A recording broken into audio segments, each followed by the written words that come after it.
cries of a heartbroken grandma went echoing across many galaxies when a vicious surge caused by cosmic storm surfers pushed egg number 36 out of her old and clumsy claws, tumbling down in the Earth's atmosphere.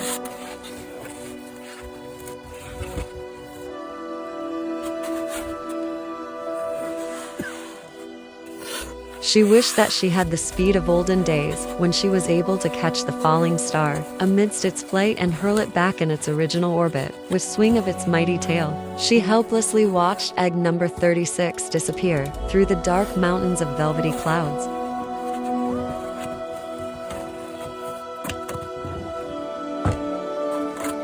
If only humans were advanced enough to feel their presence. Whole family was out, looking for egg number 36, searched the whole planet, but egg number 36 was nowhere to be found. If they can't find it now, given couple of days more, they'll never be able to trace it, until it's ready to hatch.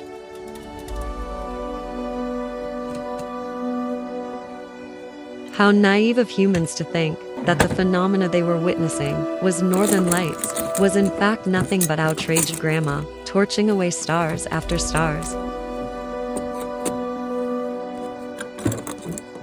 In the meantime, little Amber, only 5, nothing but bundle of energy, jumps out of bed and rushes to garden first. Before he opens his eyes, his window pane overlooking the garden was dazzled by some sort of strange light. Curious, him thought it was just a dream, but still, let's check it out.